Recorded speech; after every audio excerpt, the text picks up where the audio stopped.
Hey everyone, welcome back to Therapist Uncorked. I'm your host, Carly, a therapist who has way too many thoughts and not nearly enough time. As always, anything discussed in this podcast is not formal therapy. We're strictly here for informational and entertainment purposes only. If you are struggling with your mental health, I encourage you to contact a local mental health provider, your local emergency services, or you can even text or call the 988 helpline for immediate crisis assistance. In today's episode, we'll be exploring what being a therapist is actually like. There's good, there's bad, there's ugly. Being a therapist is a wild fucking ride, and I'm so excited for you to be on this journey with me. So to start, we'll kind of just cover the logistics of what goes into being a therapist before you actually get to be a therapist, because there is so much that goes into it, which I knew there would be some before I started on this journey, but I didn't realize how intense it would be. Thank God I started my master's program for grad school. Obviously, master's is grad school, duh. But thank God I started it in 2021, which was during COVID, so there wasn't really anything else I could do. So I guess it was kind of good timing to be doing that type of program. So speaking of school, so to be a therapist, you need to have at least a master's degree. So there's tons of different kind of routes you can take to get there, different, kind of courses and whatnot. But at a minimum, you need to be master's level. So you can get higher, you can do, it's a doctorate, so we call it a PsyD. You could get a doctorate, you can get, I don't know if there's anything fucking higher than that. I don't know. I'm cool with a master's. I am not going higher than that. But yeah, so get a master's degree. So you can do online programs, you can do in person, whatever. Just have the goddamn degree in whatever you need to be a therapist. And then you can go different routes. So for me, I'm going the clinical counseling route. So what that means is once I am fully licensed, I'll be an LPCC, which stands for Licensed Professional Clinical Counselor. So I can kind of see any population, any, if I want to do families, individuals, groups, couples, whatever, I can kind of go any route. And most therapist degrees, that is the case. Maybe all of them. I don't know. So you can either, go the counselor route like me. You can also do LMFT, which is a licensed marriage and family therapist, which is exactly what it sounds like. Of course, they can see individuals too, but they kind of lean more into the family system, the couple system, all of that. Then there's also social workers, which essentially the same thing. They do kind of lean more, I've noticed, at least in my experience, they're more in the community mental health setting where they're able to reach, more low income, higher need type populations. So that's kind of what I've noticed, but that's not always the case, of course. Speaking of schooling, all right, listen, I absolutely loved my grad school. I really did. However, grad school does not teach you shit. I say this all the fucking time to my peers, even to my supervisor. Grad school doesn't teach you anything. I mean, it does, okay? It teaches you a lot of the basics and whatnot, but so much of what we actually learn as therapists is just in the room with clients, where we get to share that space. We get to figure things out on the fly. We get to actually apply some of these concepts that we learned in grad school, but then we actually get to have that real world experience, which is super, super helpful. So like I said, lots of on-the-job learning. And then we also, as therapists, once we're licensed, we have to do a certain amount of what they call CEUs, so continuing education units, I don't know, CEs. So we have to do those every year. I'm not licensed yet, so I don't know exactly what the parameters are for that, but that's something that's super common too. And then we're always, even if we're pre-licensed, we're always doing fucking trainings all the time. You have to be up to date on everything that's going on, all the new practices, all the new interventions, which is kind of activity. Intervention sounds so intense, but it's basically just what the therapist is doing, essentially. So when I use the word intervention, I kind of just mean what the therapist is doing. So yeah, keeping up with trainings and all of that is so important, and it also can be super expensive and exhausting. So once you get the degree, cool, I love that for you. Well, let me tell you, it does not stop there. So after you start your master's program, in the last few semesters, I had to do 3 semesters in my school, you do what's called practicum and internship. they're basically the same exact thing pretty much. So you have to do, at least in Minnesota, 2,000 hours of internship. So what that means is I go to a practice, a site, whatever, usually unpaid for most internships, which is actually super fucked up because you're straight up being a therapist, but not getting paid for it. And of course, there are some that you get paid for. One of my semesters I did get paid. 2 of them I didn't though. So I'm just out here being a straight up therapist in full-time school, because you're still in school at this time. So for me, I was working a full-time fucking job. Then I was doing about 20 plus hours a week of internship on top of my full-time job, which shout out to my full-time job for being super fucking flexible. Otherwise, I would have been screwed. So you're doing internship, for me, had to work full-time because I still have bills to pay. Plus, you're also in school. So you're basically, at least in my situation, doing 3 jobs. Plus me, like a psychopath, I was also getting married 2 weeks after I graduated. So I was planning a wedding this whole time and living in a different state than where I was going to be getting married. So yeah, just a little stressful. But I think that's my ADHD that just like really worked out for me there, because I was able to kind of just like hammer through it. So that's helpful, I guess. So that's kind of what schooling looks like. Then, okay, you graduate, cool. Now you got to find a job.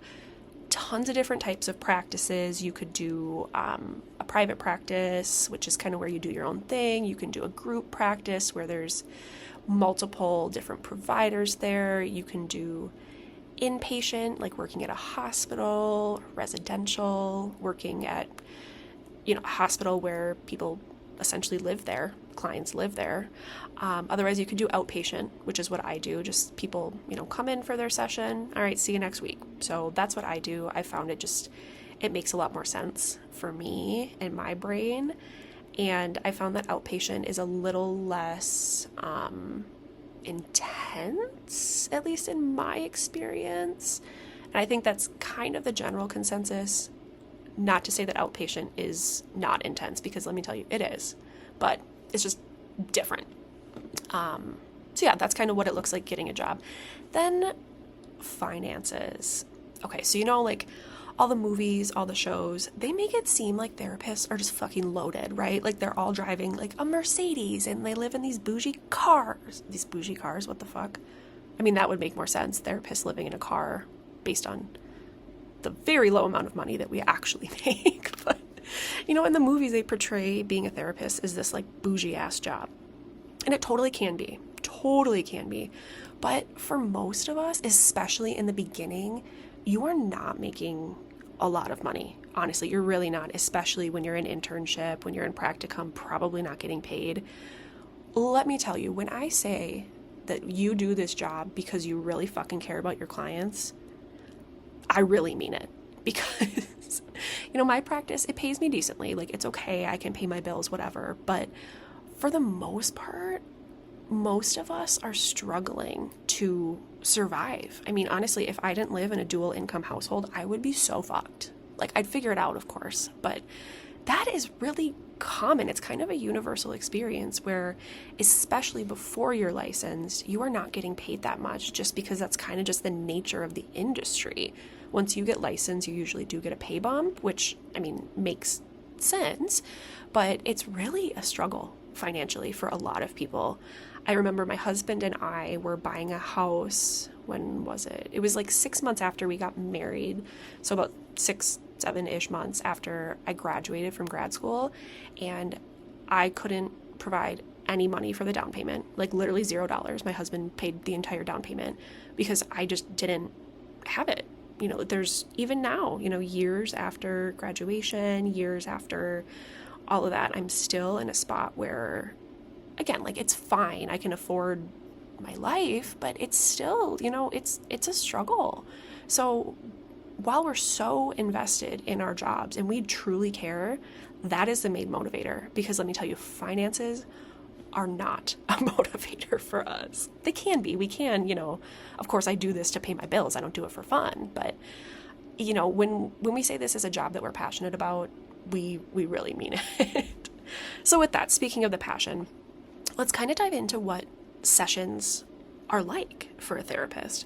So again, like I said, there's tons of different types of things we can do here. There's groups, there's individual sessions, there's couple sessions, family sessions, lots of different things. In my experience, I've done all of the above.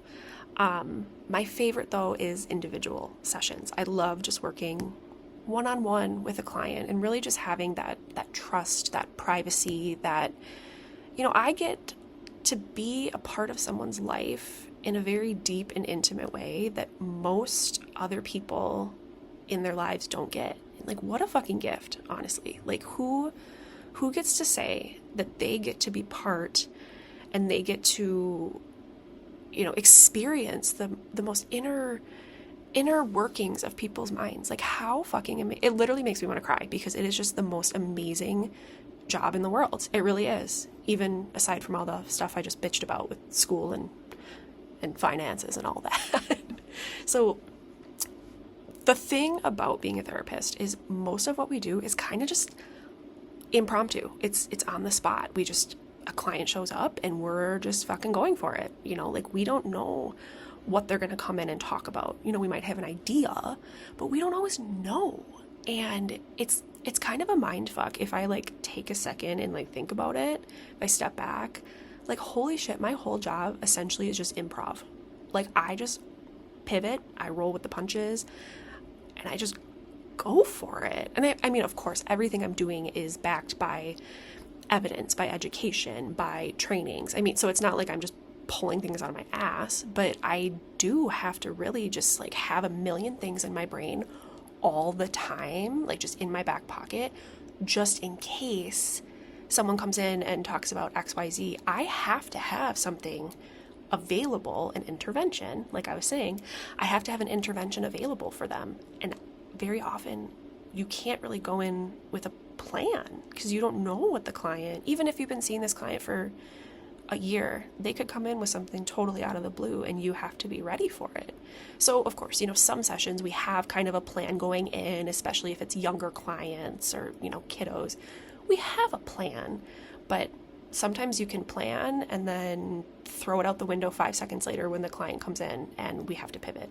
So that's one of the things about being a therapist that's kind of crazy, is just how we have to be on all the time. We have to be ready. And that is one part of being a therapist with ADHD that is fucking baller. It's awesome because my brain naturally is just moving around, bouncing around all the time. I always call it like a tornado brain. So my little tornado brain is already bouncing from thing to thing all the time. So when clients come in and they, need to pivot or whatever, that's cool with me. I can be flexible because my brain works that way. So that part of being a therapist with ADHD is really, really helpful.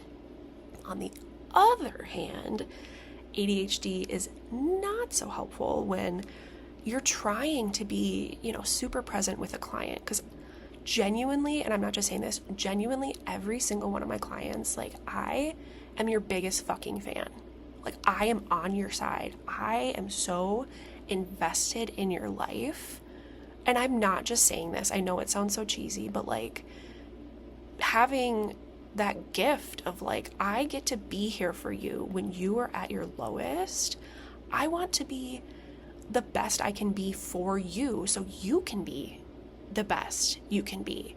And so being a therapist with ADHD is tough because some days while I'm trying my absolute fucking hardest to be here, to be present, my brain just sometimes struggles. And it has nothing to do with the client. It has nothing to do with any of that. It just has everything to do with the way that my brain works.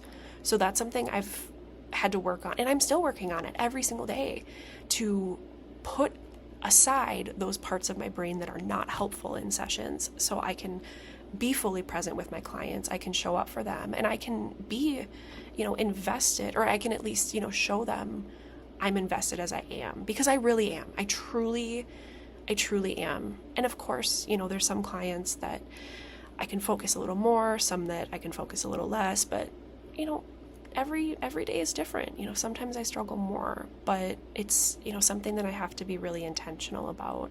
And I'm sure even therapists that don't have ADHD struggle with this sometimes. Your brain just wanders and whatever. So I think in those cases, the biggest thing that I've found to be helpful is to have, certain practices both before and after session to kind of like get your brain to like lock in and focus. So that is kind of a hack that I've had to work out for myself. But yeah, so, our whole job is just being it's all improvisation. We're just pivoting whenever we need to. We have to be really flexible. And at the same time, when we're in session, I'm sure a lot of people think, oh, you're just talking, which sometimes, yes, is true. Absolutely. Sometimes, you're just kind of bullshitting because maybe that's what a client needs that day. Maybe they just need to, kind of fuck around a little bit and just have a space to chat, which, hey, I'm here for it. Literally in my intake sessions, my first sessions with clients, I always tell them like, hey, if you want to come in and talk about the big stuff, cool. If you want to come in and tell me about your fucking dog for 50 minutes, cool. I don't care. Like, I am here for whatever you need me to be here for. And if that is you showing me pictures of your golden retriever that is cute as fuck, awesome. However, even in, the more chill sessions, the more intense sessions, as therapists, we have to constantly be thinking about interventions, the symptoms that the client is showing up with, symptoms that they've reported, and also symptoms that they haven't reported, and things that I'm just kind of noticing that maybe they haven't yet. I have to think about planning their treatment and different goals that they have, or things that I think could be helpful that maybe they haven't recognized. So we're not only trying to be present in the conversation, in the session, we also have to have a million other things floating around. So again, that's where that flexibility can be super, super helpful, but it also can be overwhelming at times, especially if, you have a ton of clients back to back to back. It's a lot, and it's really important to find ways to make it work for you, because it can be exhausting. A question that I get a lot from family, friends, even, some clients have brought this up before is, how do you do this job? Because it is really fucking hard. I hear the worst of the worst. I meet people in the darkest places of their lives, whether it's struggling with significant trauma, whether it's family issues or ADHD and they're not understanding why, or, whatever it is. Like, there are so many different grief even, whatever it is, there's so many really heavy things that I hear on a daily basis. Every single work day, I'm hearing really hard shit. And to be honest with you, when I first became a therapist, it was all consuming for me. Like, my whole brain all the time, even when I was at home, I'm in the car, I'm with friends, family, with my partner, I was so like, being a therapist was my whole fucking personality. And honestly still kind of is, but like not to the same extent. Because before, I didn't understand how to like shut it off. Like, I didn't know how to take off the therapist hat and just like go be a human, because so much of my kind of style as a therapist is to show up as a human. Like, I'm not going to be that, we used to call it like a blank slate therapist, like the one that doesn't make facial expressions or, react to things or whatever. Let me tell you, that is not me. I make facial expressions. I swear. I make jokes. Like, it's very important to me to be a human in session, because that relationship is the most important thing. I mean, studies even show that the therapeutic relationship is the highest indicator of success in therapy. So having a solid relationship with my client is one of the most, if not the most important fucking thing I can do to help them get through what they're going through. It's kind of amazing, because it sounds so simple, but there really is a lot that goes into it. So that's why I had a really hard time at first detaching when I was done with my workday, because I really care so much. And I felt kind of bad, honestly, if I would leave at the end of the day and stop thinking about my clients, because I would think to myself, okay, does that mean that, I don't care about them? Is everything that I'm doing in session, is that me being fake or two-faced or, things like that? Like, I had a lot of doubt, and over time, I haven't been a therapist for that long, but over time I had to quickly learn that in order to stay sane, I have to detach at the end of the day. So, first of all, therapists have therapists for good reason. Makes sense, right? So that's something that's been super helpful for me. Also, having those professional boundaries is, for me at least, honestly the most important thing. When I'm not in the office, all of my notifications for my work phone number, for my emails, all that, they're off. I even tell clients, you can call me at midnight on a Friday, but I'm not gonna even see your notification until Monday morning when I'm back in. It's not that I don't care about my clients. It's not that I don't, want to hear what's going on in their life or want to be able to help them. But if I constantly have the possibility of a notification coming in from work when I'm trying to just, be a human outside of work, there's no way that I'm not going to get burnt out. I mean, if I'm constantly worried, oh my God, does this client need me, or blah, blah, blah, blah, blah, how the fuck am I supposed to live my own life? And really, the more that I set boundaries and practice that self-care for myself outside of work, the better I am both in my personal life and my professional life, which probably sounds kind of weird because okay, so being in contact with your clients less makes you a better therapist? Yes, abso-fucking-lutely. Because that means I get to have that time away. Because if I were on call all the time, I would be burnt out. And that's just it's not a life, okay? And while this is definitely a job that you're passionate about, you're invested in, it is a job. And I say that all the time. I say that to my peers. I even said that. I specifically remember. I said that to my supervisor when she was interviewing me for my job. And there was another practice I was considering that I interviewed with, and I said the same thing. This is a job. And it's a job that I pour my soul into. I live for this shit. It's the best thing I ever decided to do. And it is a job. So those professional boundaries are so important. And that's a way that I'm able to carry the weight of all of my clients' struggles, because if I didn't have those, it would be too heavy, and I wouldn't be as good of a therapist, as good of a wife, as good of a daughter, as good of a friend if I didn't have those in place. So, while I have to set a lot of boundaries in that way, it's because we hear really hard shit all day. However, on the flip side, back to the topic of, how do you do this job? How do you handle it? Yes, I hear a lot of really heavy stuff. However, I get the privilege of sitting with people and seeing their growth and their resilience and all the different capabilities that they have. And that, again, is maybe something that the other people in their lives don't get to see. I get a window into the worst of their lives, but I also get a window into the best of their lives. And that, who gets to fucking say that in their job? How great of a gift that is to see just the resilience. And I say it to so many of my clients that ask me, how do you do this? I get to see the best of you. And what a fucking gift. I get to see the greatest parts of them that sometimes they don't even see themselves. And it's so amazing to have such wonderful people sitting on my couch, sitting across from me all day, every day. It's amazing. And so while there's, some sessions that are really hard, and some sessions or some clients stick with you a lot more than others, you also get to, experience all the really good shit with your clients and be their biggest cheerleader.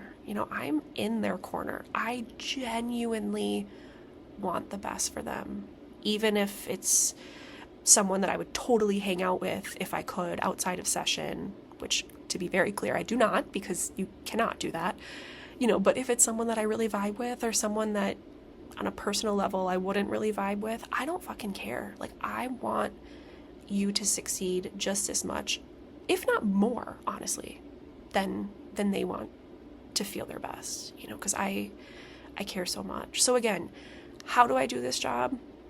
I don't know. Honestly, I don't know. It's a skill. I've had to develop over time of how to take care of me while also taking care of my clients, but just remembering those really good parts of the job make it worth it. Because people, I mean, they come to us for help when they're at their lowest, and we don't take that lightly. What a fucking honor it is to show up for people at their worst and truly believe that they can get better and see the light at the end of the tunnel. I mean, it's amazing. And one of my favorite parts of being a therapist is when a client decides, hey, I think it's time for me to be done. It's very bittersweet when that happens, because of course I want to see them. I want to, live their life with them. Okay, that sounded very weird, but experience their lives alongside them. But also, it's so amazing when they're ready to be done, because that means that they've built up whatever they needed inside within them to go live a happy, healthy, prosperous life. And they know, hey, if you need me, you know where to find me. It's such an amazing thing. And it's a job that you do because you care. And it can be a lot. It can be exhausting. There are still nights, even now, that I can't sleep because I'm, thinking about something a client told me, or, hey, maybe I should, try this with that client. There are still times like that. But setting those boundaries and making sure I take care of myself is the best way to be able to really show up truly and authentically for these clients that I love and I adore. And I just want to scream and clap and cheer for them at any little thing that they share, because it's so amazing. So, it's a wild job. It's so weird. I talk about that every week with my supervisor when we meet. I always say this job is fucking weird, because no day is the same. But as weird and hard as it is, I would never choose anything different. I had a whole different career before this, and I liked that job. I did. I really did. But I would never go back to any other job, because this is what I was made to do. This is just what my soul needs. And I think that's a big motivator for why I do what I do, because I get so much fulfillment out of it, out of being able to help people and show up for them. So it's truly amazing. And so much of what I've been able to do, I can attribute, of course, not only to myself and all the work I put into it, and the blood, sweat, tears, freakouts, all the things that I've done, but also the people around me that are supporting me and making sure that I'm okay. I couldn't have done it without my people. So I'm so thankful for them. I'm so thankful for my clients. I'm thankful for my peers, for my colleagues, everything. It's truly amazing. So now that I'm sitting here fucking crying on a random day, sitting on the floor of my office while I'm recording this, I just kind of want to put it out there that, if you're a client listening, whether it's my clients, if you fucking happen to find me on the internet, or if it's any other person that's ever been in therapy, just know we care about you. We love you. We really do. We really want the best for you. And we're so thankful and honored that we get to go along this journey with you. It's really amazing. So all of that to say, being a therapist is awesome. It's the best job in the world, but it is not for the faint of heart. You got to be a little crazy to be a therapist. Therapists are the craziest fucking people you'll ever meet. But that's why we're able to show up the way that we do, because we know what it's like to be in the trenches, and we want to help people that are there too. So it's amazing. It's hard, but it's so worth it. All right. Love you. Bye.